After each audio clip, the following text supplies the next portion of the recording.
the cup. Moments away, you will find out the Friday Foursomes matches for the 45th playing of the Ryder Cup. Walking up 18 and the whole crowd's chanting USA. It's really a pinch me moment. Winning the golf tournament with your teammates is the greatest feeling in the world. I love you! You got to be tough, and it's got to motivate you to, okay, I'm going to show them what I've got. You got to dig down deep and find your best golf. We're going to make it impossible for them this year.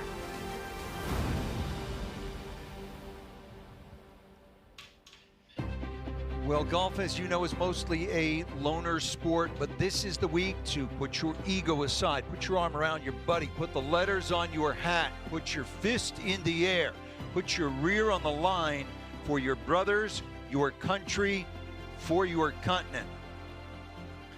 Setting the right tone, good friends, the way it should be. Two captains, Keegan Bradley and Luke Donald. Here they are.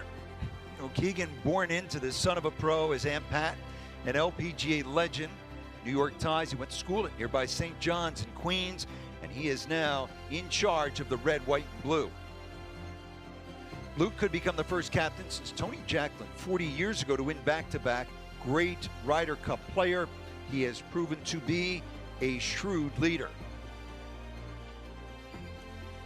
And hello again and welcome. I'm Rich Lerner, Brandel and Paul joining me momentarily, as well as the two captains.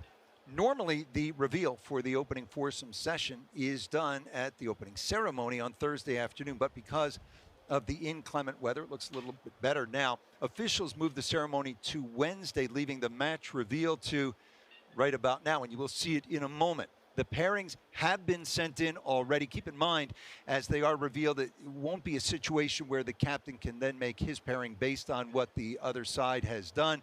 Both captains sent in their 4 pairings for the alternate shot in order 1 through 4. All right, fellas, we're just about here. What's your excitement level right now? Paulie? Oh, I'm ready. I'm ready. We've had an extra day now. Normally, it's the opening ceremony when the pairings are announced and you roll onto it. So it's almost like a false start yesterday.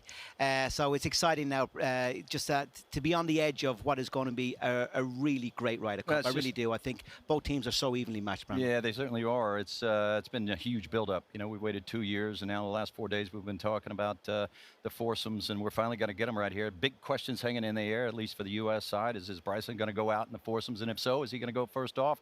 And on the European side, is Luke Donald going to stick with those 4 teams that boat raced the U.S. over in Rome? So I've been waiting for those questions. Can't wait to hear them. All right, kind enough to climb the 3 sets of stairs to get to our perch, which is not too far from the first tee behind us in the 18th green, the two captains, Keegan Bradley and Luke Donald. Here they come. And there you see that little trophy, and it has now become a big, big deal. It's a big job nowadays. You have to be a motivator, a strategist, a fashion guru, and a public speaker. Let the guys get all set, put the cans on. That's what we call them in our business. Keegan, Luke, great to see you. Thank you guys both for coming up and for, I think, setting the right tone, the displays of friendship. I think just what we need on the eve of this Ryder Cup. So, Keegan, I'll start with you. The weather, first of all, you're a New York guy. I know you're familiar with what it's like over here. And then kind of where's your team at emotionally? So first, kind of what you did today and where's everybody at? Yeah, I mean, we got here pretty early, so today was a pretty light day for the boys. We went out and played 15, 16, 17, 18, got the body loose. It's been an unbelievable week, and we're excited to get this thing started. Luke, how's the week gone to this point? Oh, it's been great. Obviously, we came last week as well and did a practice trip. I think the boys have got 54 holes in already, so over the last week or so, and yeah, they're all in good form and good spirits. So again, I think, as Ryder Cups are, the build-up is long.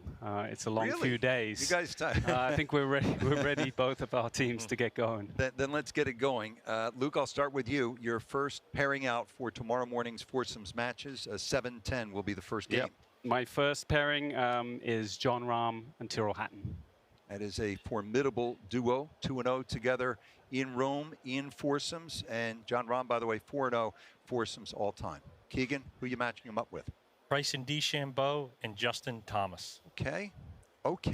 So no preliminary bouts on this card. Are there no warm-up act? This is going to be fire against fire. Luke, go ahead, match number 2. Match number 2, we have Ludwig Oberg and Matt Fitzpatrick. Okay. Keegan, how about you? Scotty Scheffler and Russell Henley. Okay, that's a solid group. We know that from the President's Cup a year ago, 1-1 in foursomes play. Luke, how about your third pairing out? Number 3, we have Rory McIlroy and Tommy Fleetwood. That is a powerhouse duo. Keegan. Colin Morikawa and Harris English. Okay. And one more. Luke, fourth game out. Our last one is Robert McIntyre and Victor Hovland. Okay. And Xander Schauffele, Patrick Cantlay. Okay, there you have it. Sitting out for the United States, Burns, Ben Griffin, Cam Young, J.J. Spawn, and for Europe, Justin Rose, Sepp Straka, Shane Lowry, and Rasmus Højgaard. So let's start with you guys as we look at these 4 matches here. And, you know, Bryson and Justin will be, I think, crowdsourcing here in New York. Bryson bombs it. Justin's putted very well this year. And Rahm and Hatton, just 2 big hitters with a big presence. Luke, let's start with you. What was the thinking behind Rahm and Hatton in that first match out? Yeah, we want to start strong, obviously. We know that in match play you got to get off to a good start. But, these guys have a lot of success together. As you said, John is 4-0 in foursomes. And Tyrrell with him 2-0 from Rome a couple of years ago. So they know how to win. They're a strong partnership. They get along very well. And, we're very happy to send them out first. Okay. Give you one more look at all 4 matches. And as we put this up, go ahead, Brando, very quickly, just top line takeaway here. Well, top line takeaway is Bryson DeChambeau off the first tee with Justin Thomas. It wouldn't be any surprise if he hit that first tee shot. It's going to be absolutely electric out there. No surprise, Xander Schauffele, Patrick Cantlay in that last group. Bit surprised, obviously, and I'd be curious to hear Luke's thinking about, breaking up a few teams that were so successful in Rome. Paul's been talking all week long about different golf course, different scenarios, and likely going to lead to some different teams, and that was certainly the case. All right, so Luke will rejoin us in just a moment. We're going to have a deeper conversation with Keegan Bradley. So let's give you a broader look at Team USA.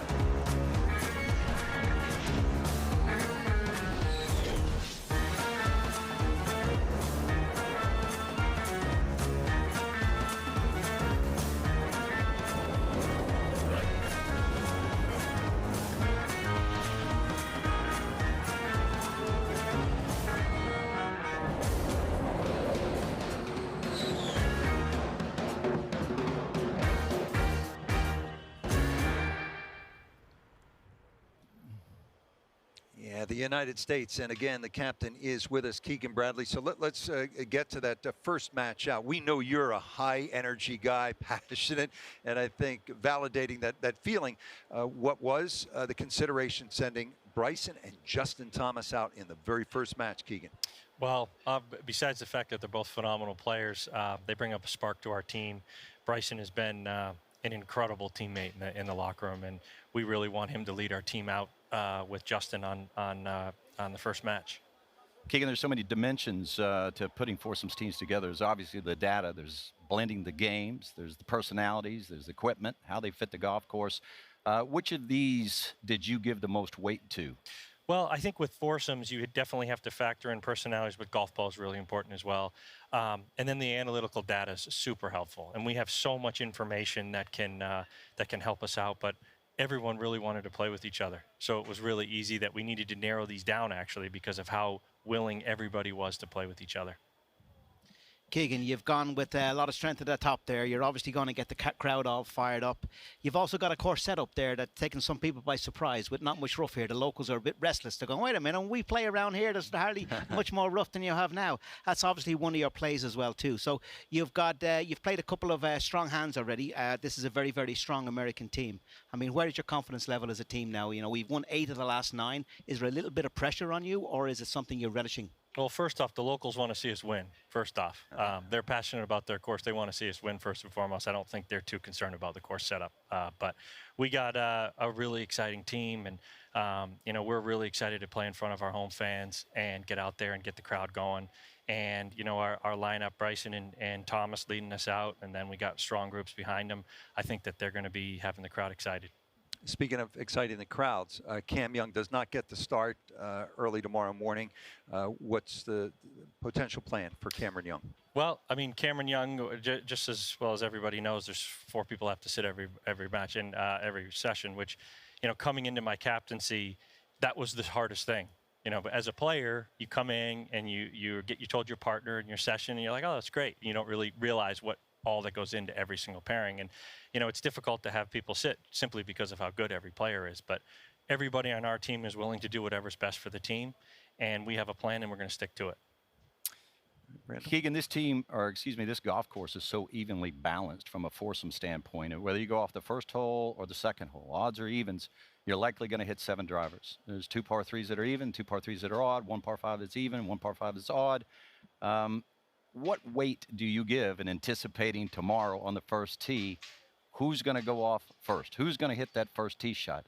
How do you make that decision? Well, it is really interesting, and when we talk to the analytical team, it's one of the rare courses where you can flip-flop, really. It's that balanced. It's that balanced. The par 3s are balanced. The long and short holes are balanced. So we do have where we want the guys, and for the most part, they like that. But if there is an ability to switch, but we have a good plan. You're going to have to wait and see. I didn't think you were going to give it to us. Yeah.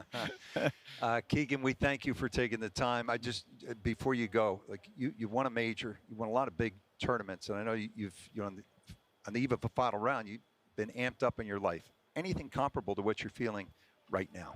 Well, I can't tell you the sense of pride that I have. I came here to this golf course as an 18-year-old kid with a dream to play on the PGA Tour, and to come back as the Ryder Cup captain and represent this specific 12 group, the 12 caddies, the wives, and be out here in front of these fans on this golf course. It's been the highlight of my life. And, you know, I had these dreams, but like I said in the opening ceremonies, I never got this far in them. And to be in front of these guys in the team room and see how unselfish they are and see what great people they are, a highlight of my life. I love the shout out to, what was it, 166th Street yesterday? Yeah, 166 and Utopia Parkway. Go St. John's. Yeah, the Johnnies are going to be out here in force, right? Have you? Did Patino call you, by the way? I've heard from Patino.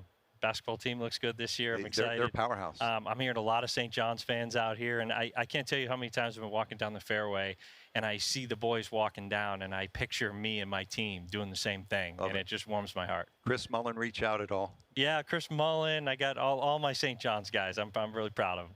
Ever been a sweeter stroke than Chris Mullen's? No, I don't think there has been. We appreciate your time, and we wish you nothing but the best. Well done. Thank you, guys. Thank you. Keegan Bradley, the United States captain, and Luke will be back in that chair in just a moment. So again, here we go. And Paulie, go ahead. I'll give you your top line takeaway as you look at these 4 matches. Yeah, well, obviously, Luke put together some brilliant pairings going into Rome. Europe won the foursome sessions in Rome, the alternate shot sessions in Rome 7-1, which was the bedrock and the backbone of the great success that Europe had there. And 2 of those are in play again here in matches 1 and 3. But Luke has changed up a little bit in matches 2 and 4. Brandel, anything surprise you as we look at which players are sitting down for tomorrow morning's foursome session? Yeah, I mean, a little bit surprised that, you know, typically the thinking is you get your best iron players out there in foursomes, and Lowry would certainly be one of those, no doubt about it. You know, it's not a huge surprise that Lowry and Straka aren't paired together because Straka's had some, you know, family issues he's dealing with. Perhaps his game was a little off, but yeah, I would say a little surprised that Lowry's not out there, but interested to hear what Luke Donald has to say. All right, before we do that, let's meet the European team.